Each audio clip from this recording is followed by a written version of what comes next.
তো দেখো আরেকটা টাইপের কোশ্চেন আসে, ওটা হলো ডিজাইনকে এক্সপ্লেইন করতে পারলে একটা ডিজাইন বলবে, চিত্র দিবে না ওরা, ওরা বলবে যে মনে করো ডাবল লেখো সিঙ্গেল লেখো, সেরকম ডিজাইন দিবে, দিয়ে বলবে যে তুমি ডিজাইনকে এক্সপ্লেইন করো বা বর্ণনা করো। তখন যদি ডিজাইনকে এক্সপ্লেইন করতে পারলে তখন তোমার কী করতে হবে, ওইটা হলো নোটেশন ডায়াগ্রাম, ক্যাম অ্যারেঞ্জমেন্ট, নীল অ্যারেঞ্জমেন্টস, এগুলো তো দেখাতে হবে এবং রিপিটে কতটা কোর্স কতটা ওয়েলস আছে, হ্যাঁ, এগুলো লিখতে হবে আর কি।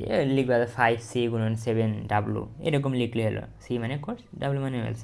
তার প্রতিটা কোর্সে কি কোন কোন ধরনের লুপ আছে সেটা লিখতে হবে। নিট লুপ আছে নাকি টাক লুপ আছে, এবং এখানে লুপ লেখার নিয়ম হলো জোড় বিজোড় এভাবে গুনবা, মানে আচ্ছা, যে কোর্সের ব্যাখ্যা দেওয়াই একটু টাফ, মানে প্রতিটা কোর্সকে আর কি ব্যাখ্যা করবা।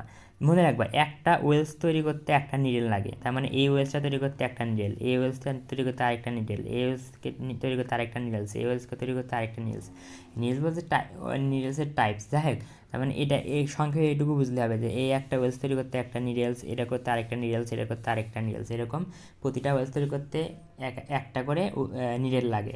তো দেখো গুনবা কেমনে, এটা 1 নাম্বার, 2 নাম্বার, 3, যদি মনে করো 1 নাম্বার কোর্স নিয়ে কাজ করতেছো, তুমি কি 1 নাম্বার কোর্স নিয়ে কাজ করতেছো, তাহলে 1 নাম্বার, তার মানে কি দেখো এটা 1 নাম্বার লুপ, এটা 2 number loop, 3 number loop, 4 number loop, আবার এটা 1 number loop, 2 number loop, 3 number loop, 4 number loop. তুমি মনে করো 3 নাম্বার কোর্স নিয়ে কাজ করতেছো, তাহলে এটা 1 number loop, 2 number loop, 3 number loop, 4 number loop. 4 number course নিয়ে যখন কাজ করবা 1 number loop, 2 number loop, 3 number loop, 4 number, অর্থাৎ বাম থেকে ডানে যায়। তুমি মানে চেষ্টা দেখো বর্ণনা নিজের মধ্যে দিতে পারবা, সমস্যা নেই। তো তুমি এখানে বর্ণনার সুবিধা তুমি লুপ মানে প্রতিটা কোর্স চেষ্টা করবা আলাদাভাবে বর্ণনা দিতে, তোমার সুবিধার্থে 2-3টা কোর্স একত্রে বর্ণনা দিতে পারো, কোনো সমস্যা নেই। কিন্তু এর ক্ষেত্রে দেখো অড আর ইভেন কথাটা আনবা। যেমন দেখো এটা 1, এটা 2, 3, 4, তার মানে এটা কি অড নাম্বার, এটা হলো অড নাম্বার, এটা কি ইভেন নাম্বার, এটা এটা কি বলো, এটা হলো ইভেন নাম্বার, তাই না? তো তুমি খালি বলবা যে লুপটা কি, নিট লুপ নাকি টাক লুপ নাকি মিস লুপ, এটা একটু বলবা। তো এটা বর্ণনাটা দেখো লেখাই আছে প্রত্যেকটা জায়গায়। ও আমি তো বলছিলামই, দেখো এই একটা ওয়েলস তৈরি করতে একটা নিডেলস, এই ওয়েলস তৈরি করতে আরেকটা নিডেলস, এই ওয়েলস তৈরি করতে আরেকটা নিডেলস, এরকম, তাই না? তার মানে এখানে যে নিডেলটা থাকবে এটা কি বলবো, অড নাম্বার নিডেল। এখানে যেটা থাকবে ওটাকে বলবো ইভেন নাম্বার নিডেল। আবার এখানে যেটা থাকবে ওটা কি, ওটা বলবো হলো অড নাম্বার নিডেল, এরকম, তাই না? তার মানে এই যে এটা কি টাক লুপ, এই টাক লুপ তৈরি করছে কি অড নাম্বার নিডেল। এটা কি বলো মিস লুপ, এই মিস লুপ তৈরি করছে কে ইভেন নাম্বার নিডেল, এরকম খালি বলবা।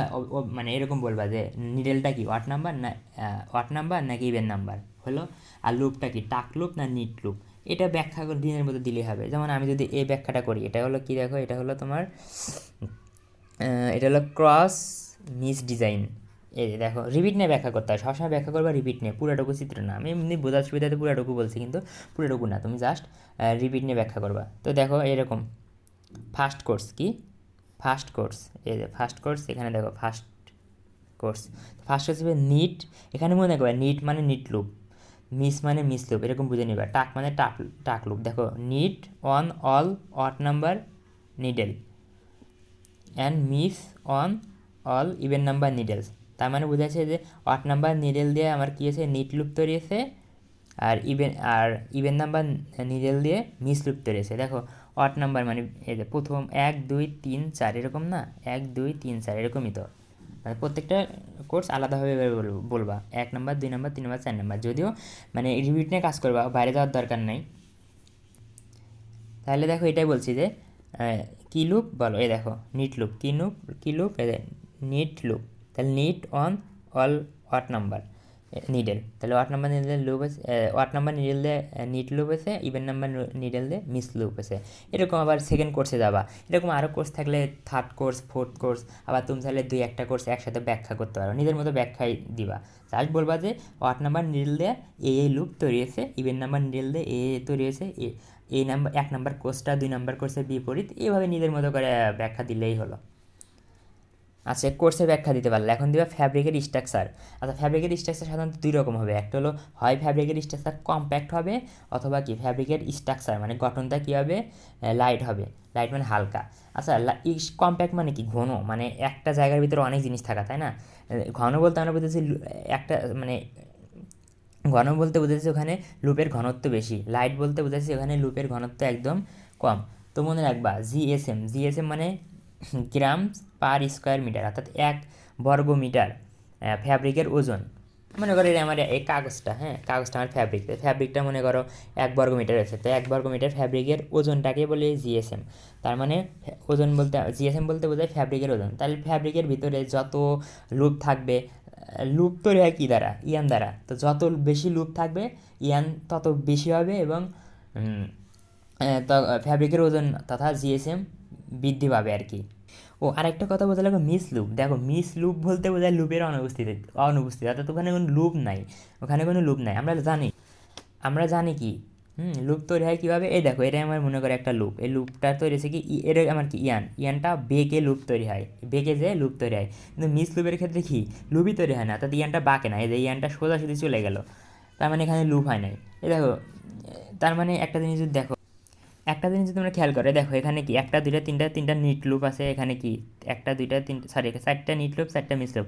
এদের মিস লুপ মানে কি কোনো লুপই হয় না। দেখো এখানে একটা লুপ হওয়ার কথা ছিল, হয় নাই, এখানে একটা লুপ হওয়ার কথা ছিল, হয় নাই, ইয়ান চলে গেলো। তাহলে এখানের সাথে কিন্তু এখানে কি দেখো, এখানে লুপ বেশি ফর্ম হয়েছে, তার মানে কি এখানে ইয়ানটা বেশি লাগছে। তার মানে যদি নিট লুপ বা টাক লুপ যেটা বলো, মানে নিট লুপ গঠিত হলে কি সুতা বেশি লাগে, অর্থাৎ ফ্যাব্রিকের ওজনটা বৃদ্ধি পায়। আর মিস লুপ মানে কি ওখানে লুপই হয় না, মানে স্ট্রাকচারটা ফাঁকা ফাঁকা দেখায় আর কি, ফ্যাব্রিকের স্ট্রাকচারটা ফাঁকা ফাঁকা দেখায়। তো যাই হোক মনে রাখবা। আচ্ছা এখন কথা হলো ব্যাখ্যা করবা কেমনে। তুমি খালি দেখবা যে আচ্ছা নিট লুপ এটা কিছু না, নিট লুপ ডিন লুপের মতোই, এটা জাস্ট ভারসাম্য বজায় রাখে। নিট লুপ কিছু না, তুমি খালি দেখবে টাক লুপ আছে না মিস লুপ আছে স্ট্রাকচারে, নিট লুপ আছে না knit loop sorry miss loop আছে নাকি টাক লুপ আছে। যদি মনে করো টাক লুপ থাকে তাহলে বলবা যে ফ্যাব্রিকের স্ট্রাকচারটা কী হবে, কম্প্যাক্ট হবে। আর যদি মিস লুপ থাকে তাহলে বলবা ফ্যাব্রিকের স্ট্রাকচারটা লাইটার হবে।